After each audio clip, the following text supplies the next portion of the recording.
Assalamualaikum warahmatullahi wabarakatuh. Eh, Kami dari kelompok 5 akan menjelaskan chapter 6 tentang etika. Nah, di sini kami beranggotakan 3 orang. Yang pertama itu ada Faiz Al-Fajri, ada Nur Wahyu Arumdani, dan saya sendiri Rifki Saifaldiansyah. Langsung saja, yang pertama itu ada banyaknya permasalahan etika. Nah, pada abad 21 ini banyak sekali permasalahan etika yang muncul. Permasalahan etika ini muncul di hampir semua sektor kemasyarakatan.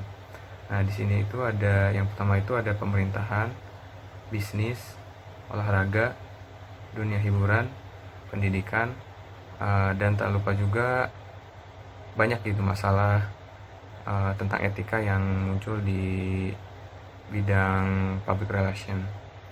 Nah, untuk yang pertama itu di bidang pemerintahan itu pelanggaran etika dalam kaitannya dengan pemerintahan atau politik. Nah, masalahnya itu masih sering gitu kita jumpai praktik kampanye hitam atau yang namanya black campaign. Nah, praktik black campaign ini tentunya sangat melanggar gitu etika dalam berpolitik. Selanjutnya itu dalam bidang bisnis. Nah, tidak dapat dipungkiri bahwa yang namanya berbisnis itu kan tujuannya itu mencari keuntungan gitu. Nah, tetapi jadi masih banyak gitu perusahaan-perusahaan yang masih melanggar etika demi mendapatkan keuntungannya sendiri gitu. Nah, kalau untuk di bidang olahraga, biasanya pelanggaran etika itu berkaitan dengan sikap kurang sportifnya, baik itu dari individu yang terlibat di lapangan maupun di luar lapangan gitu. Contohnya itu misal dari atlet yang mungkin masih ada gitu yang menggunakan doping, atau kalau yang di luar lapangan itu bisa misalnya adanya pengaturan skor. Nah, untuk di dunia hiburan juga masih banyak kita jumpai gitu pelanggaran-pelanggaran etikanya. Pendidikan juga masih banyak gitu oknum-oknum guru yang melakukan pelecehan seksual, tindak kekerasan kepada muridnya, atau sekarang juga masih ada gitu ditemukan murid yang membuli gitu gurunya. Itu sangat melanggar etika gitu. Lalu untuk contoh masalah di pelanggaran etika di bidang public relation itu contohnya ada, saya pernah baca satu berita itu tentang peristiwa tergelincirnya salah satu maskapai penerbangan di Indonesia yang terjadi itu pada tahun 2007 yang lalu. Nah, jadi di dalam peristiwa ini diduga bahwa kondisi pesawat sebelum terjadinya insiden tersebut sudah dalam kondisi yang tidak baik karena adanya retakan pada badan pesawat. Tetapi setelah kejadian tersebut, manajemen dari maskapai penerbangan yaitu membantah gitu hal tersebut. Walaupun sudah banyak media gitu yang memberikan bukti-bukti bahwa kondisi pesawat, badan pesawatnya itu sudah dalam kondisi yang retak dan melengkung. Tetapi pihak manajemen dari maskapai penerbangan itu membantah gitu. Nah, dari peristiwa tersebut, apabila terbukti demikian, berarti ada pelanggaran etika yang dilakukan oleh public relation dari perusahaan maskapai penerbangan tersebut, karena mereka itu tidak berterus terang, yang akibatnya itu dapat merugikan banyak orang. Ya, selanjutnya itu ada apa sih sebenarnya etika itu? Nah, dalam buku The Practice of Public Speaking yang ditulis oleh Fraser Seitel itu, jadi di situ disebutkan ada seorang sosiolog yang menanyakan pada orang-orang yang berada di dalam dunia bisnis, apa sih arti dari etika. Nah, yang pertama itu ada ethic has to do with my feeling, tell me it's right or wrong. Jadi maksudnya di situ etika itu berhubungan dengan hati nurani manusia gitu. Jadi yang selalu memberitahukan bahwa ini tidak boleh dilakukan, dan ini boleh lakukan gitu. Yang kedua itu ada ethic has to do with my religious belief. Jadi etika itu ada hubungannya dengan kepercayaan agama saya. Jadi maksudnya itu karena setiap agama pasti mengajarkan pada umatnya itu untuk selalu bertindak atau melakukan yang baik. Nah, dan bermanfaat, sehingga etika ini erat kaitannya dengan keagamaan juga gitu. Nah, selanjutnya itu being ethical is doing what the law requires. Jadi beretika berarti melakukan atau bertindak sesuai dengan hukum. Jadi artinya itu jika kita bertindak sesuai etika berarti kita itu sudah bertindak sesuai dengan hukum atau norma yang berlaku di masyarakat. Nah, selanjutnya itu ada ethic consists of the standard of behavior of society accept. Jadi di sini kaitannya itu dengan norma-norma yang berlaku di masyarakat, di mana kita harus bisa mengikuti atau mentaati norma-norma tersebut. Dan ada juga jawaban yang I don't know what the word means, jadi tidak tahu gitu arti etika itu apa. Nah, untuk selanjutnya itu ada, nah di sini Josephson yang mempelajari etika mendefinisikan bahwa etika itu sebagai standar perilaku yang menunjukkan bagaimana seseorang harus bertindak berdasarkan tugas dan moral. Nah, secara umum, etika adalah nilai-nilai yang membantu seseorang, organisasi, atau masyarakat. Nah, jadi etika individu atau organisasi harus mengikuti standar yang ditetapkan dalam hubungannya dengan orang lain, yang akan menunjukkan integritas dari individu atau organisasi tersebut. Konstruksi dan pendekatan etis seseorang bergantung pada banyak hal seperti faktor budaya, agama, dan pendidikan. Nah, di sini konsep-konsep seperti benar dan salah, keadilan dan ketidakadilan, kejujuran dan ketidakjujuran. Jadi etika juga berkaitan dengan konsep-konsep seperti benar atau salah, keadilan dan ketidakadilan, kejujuran dan ketidakjujuran. Nah, di sini juga erat kaitannya dengan sikap diri dari public relation itu sendiri, yang harus memberikan informasi yang benar dan tidak memberikan kebohongan, karena aturan paling dasar dari public relation itu kan never ever lie gitu. Nah, selanjutnya itu perilaku individu diukur tidak hanya terhadap hati nuraninya, tetapi juga terhadap beberapa norma penerimaan yang ditentukan masyarakat atau organisasi. Jadi di sini itu apa yang menurut kita benar belum tentu hal tersebut adalah tindakan yang benar di masyarakat gitu. Jadi karena setiap komunitas masyarakat atau dalam organisasi atau perusahaan gitu memiliki norma atau aturan yang berbeda, sehingga sebagai individu kita harus mengetahui tempat kita agar kita bisa bertindak sesuai etika dan norma yang berlaku di lingkungan kita itu. Selanjutnya itu akan dijelaskan oleh teman saya.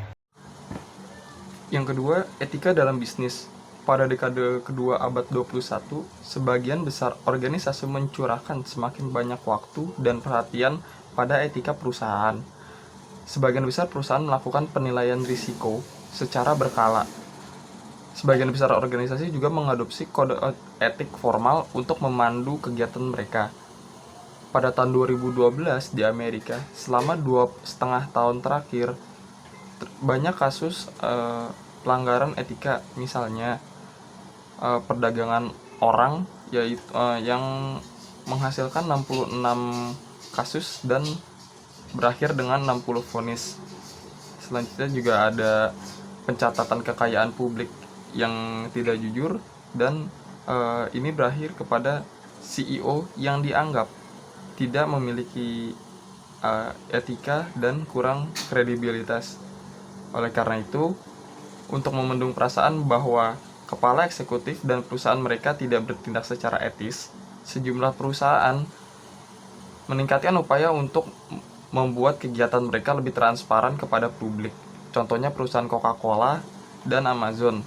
Mereka mengumumkan rencana untuk membuat laporan akuntansi yang mudah dipahami.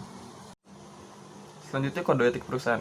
Kode etik adalah pernyataan formal tentang nilai-nilai dan praktik bisnis suatu perusahaan. Kode dapat berupa pernyataan misi pendek atau mungkin dokumen canggih yang membutuhkan kepatuhan dengan standar yang diartikulasikan dan yang memiliki mekanisme penegakan yang rumit. Kode etik perusahaan menentukan harapan perilaku yang dipegang organisasi untuk karyawan dan kliennya atau agennya. Berikut ini ada fungsi kode etik dalam mencapai tujuan hubungan masyarakat. Yang pertama, meningkatkan kepercayaan publik. Setiap kasus pasti mengguncang investor dan telah menyebabkan penurunan kepercayaan publik dan kepercayaan dalam bisnis. Banyak perusahaan yang merespon dengan kode etik secara tertulis. Yang kedua, membendung gelombang regulasi. Ketika kepercayaan publik menurun, peraturan pemerintah tentang bisnis telah meningkat. Hal ini yang diharapkan oleh kode etik supaya tidak ada lagi banyak kekangan dari pemerintah. Selanjutnya adalah meningkatkan operasi internal. Ketika perusahaan menjadi lebih besar dan lebih terdesentralisasi, manajemen membutuhkan standar perilaku yang konsisten untuk memastikan bahwa karyawan memenuhi tujuan bisnis perusahaan dengan cara yang legal dan etis. Terakhir, menanggapi pelanggaran. Ketika perusahaan itu sendiri terjebak dalam kebiasaan perilaku tidak etis, ia merespon dengan kode etik itu sendiri. Berikut ada kutipan dari Ralph Waldo Emerson yang berbunyi, sebuah organisasi adalah bayangan panjang dari seorang pria. Banyak eksekutif perusahaan menyadari bahwa sama seperti individu memiliki tanggung jawab tertentu sebagai warga negara. Demikian juga warga korporat memiliki tanggung jawab kepada masyarakat di mana ia memiliki hak istimewa untuk beroperasi. Di sini saya ingin menjelaskan tanggung jawab sosial perusahaan. Nah, biasanya ini berhubungan erat dengan perilaku etis dari sebuah organisasi. Itu adalah tanggung jawab sosial perusahaan atau bisa disebut dengan CSR. Nah, CSR sendiri itu merupakan sebuah perusahaan yang mengatur proses bisnisnya untuk menghasilkan sebuah efek positif secara keseluruhan kepada masyarakat. Biasanya di semua institusi sosial yang menggunakan CSR, mulai dari unit terkecil sampai unit terbesar. Biasanya itu bertanggung jawab terhadap perilaku anggotanya dan juga bertanggung jawab terhadap kelakuan buruk anggotanya. Nah, di sini tanggung jawab sosial secara praktis itu menyentuh semua tingkatan aktivitas organisasional. Nah, sebagai dari daftar kategori tanggung jawab sosial itu ada beberapa nih. Jadi maksudnya etika itu apaan sih menurut tanggung jawab sosial atau CSR?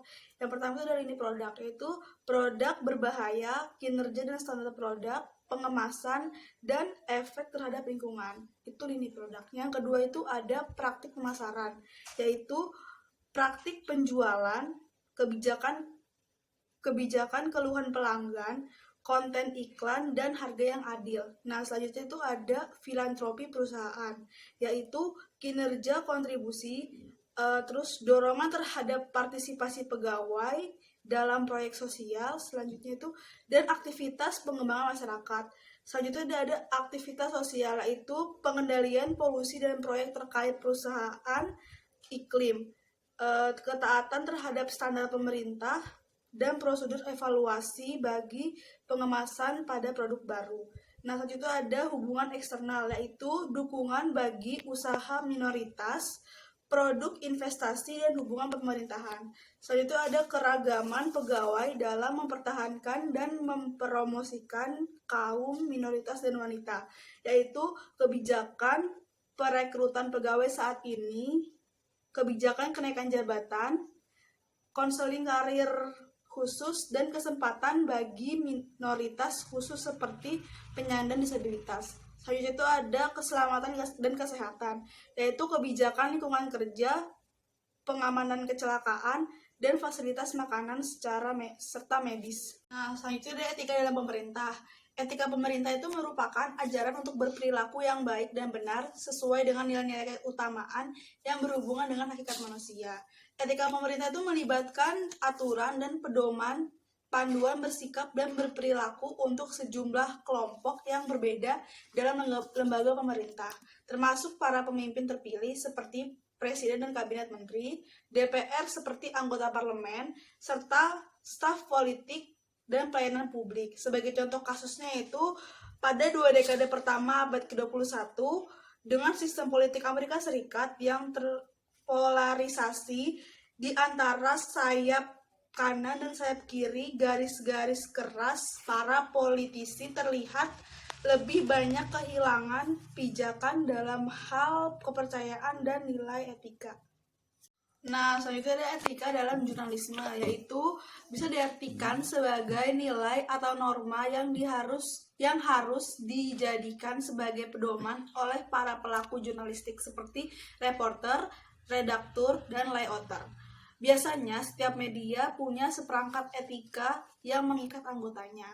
Nah, jurnalisme di setiap zaman akan menunjukkan penghargaan bagi martabat, privasi, hak dan kesejahteraan orang-orang yang ditemui di dalam perjalanannya mengumpulkan dan menyajikan berita. Yang pertama itu ada media berita seharusnya tidak memberitahukan tuduhan tidak resmi yang memengaruhi reputasi atau karakter moral tanpa memberikan tertuduh kesempatan untuk menjawab. Yang kedua itu ada media berita harus melindungi hak seseorang atas privasi. Yang ketiga itu ada media seharusnya tidak memuaskan keingintahuan yang tidak pantas mengenai rincian atas kebiadaban dan kejahatan. Etika dalam public relation. Dalam sebuah organisasi, praktisi PR harus menjadi pembawa standar inisiatif etis terhadap perusahaan. Konsultan PR harus selalu menasihati klien mereka dalam arah etis, ke arah akurasi dan keterbukaan serta jauh dari berbohong dan menyembunyikan kebenaran. Karena etika seharusnya menjadi pembeda besar antara hubungan masyarakat dan profesi lainnya. Mengingat banyak kesalahpahaman tentang praktik PR, sangat penting bagi praktisi untuk meniru standar tertinggi etika pribadi dan profesional. Terdapat 4 teori etika yang relevan dengan praktik public relation. Yang pertama, model pengacara atau permusuhan. Profesi hukum dan profesi humas keduanya adalah pendukung dalam iklim permusuhan, dan keduanya menganggap pesan penyeimbang akan diberikan oleh musuh. Dalam hal ini, ketika sebuah perusahaan memulai permusuhan, maka musuh tersebut akan memberikan serangan balik dalam hal persaingan tersebut. Dalam hal ini, praktisi tidak memiliki kewajiban untuk mempertimbangkan kepentingan publik atau pandangan luar selain dari klien mereka. Yang kedua adalah model komunikasi dua arah, didasarkan pada kolaborasi, bekerja sama dengan orang-orang berbeda, serta memungkinkan untuk mendengarkan, memberi, dan menerima. Dalam model ini, praktisi harus menyimbangkan perannya sebagai advokat klien dan peran sebagai pemberi kesadaran sosial untuk masyarakat luas. Selanjutnya, model kepentingan pribadi yang tercerahkan. Bisnis berjalan baik apabila kita berbuat baik. Perusahaan memperoleh keunggulan kompetitif dan lebih dihormati di pasar jika mereka berperilaku etis. Yang terakhir, model advokasi yang bertanggung jawab. Ini mendalilkan bahwa loyalitas pertama praktisi adalah untuk klien mereka, tetapi mereka juga memiliki tanggung jawab untuk menyuarakan pendapat para pemangku kepentingan organisasi. Menurut Public Relations Society of America atau PRSA, terdapat 6 nilai inti yang menopang sebuah PR profesional. Yang pertama, advocacy atau pembela. Public relation profesional tidak boleh mengungkapkan informasi rahasia klien atau swasta, bahkan jika jurnalis menuntut hal itu. Satu-satunya cara informasi tersebut dapat diungkapkan adalah setelah diskusi menyeluruh dengan klien. Yang kedua, honesty atau jujur. Misalnya, seorang klien meminta perwakilan hubungan masyarakat untuk memperindah kinerja yang diharapkan perusahaan untuk dicapai harus diberitahu secara diplomatis tetapi dengan tegas. Hal tersebut diperbolehkan, tetapi seorang PR tidak boleh berbohong. Selanjutnya adalah expertise atau ahli. Sebagai contoh, seorang klien yang membutuhkan panduan apakah menerima undangan wawancara sensitif untuk sebuah acara talk show harus dipandu dengan cermat melalui pro kontra oleh seorang praktisi hubungan masyarakat yang terampil. Selanjutnya adalah independence atau independen. Ketika semua orang di dalam ruangan, yaitu pengacara, sumber daya manusia, bendahara, dan presiden setuju dengan skema berkepala CEO untuk menyamakan berita buruk. Selanjutnya adalah independence atau independen. Ketika semua orang di ruangan terdapat pengacara, bagian sumber daya manusia, bendahara, dan presiden perusahaan, mereka setuju untuk menyamarkan berita buruk mengenai perusahaan. Disitulah PR bertindak dengan nada independen. Selanjutnya loyalty atau loyal. Misalnya jika klien yang bersaing menawarkan banyak uang kepada praktisi PR untuk meninggalkan majikan awalnya, profesional PR harus memahami bahwa kesetiaannya harus tetap konstan. Terakhir, fairness atau adil. Misalnya ketika seorang jurnalis yang kasar dan menjengkelkan menuntut informasi, tanggung jawab PR adalah harus tetap bersikap adil kepada siapapun, meskipun jurnalis tersebut sangat-sangat menjengkelkan. Apa yang ditunjukkan oleh prinsip-prinsip tersebut adalah bahwa praktik PR yang baik adalah kebalikan dari apa yang banyak orang tunjukkan sebagaimana PR, yaitu penipu, pemintal, atau bahkan pembohong. Sebaliknya, orang-orang PR dan praktik seharusnya bersikap transparan.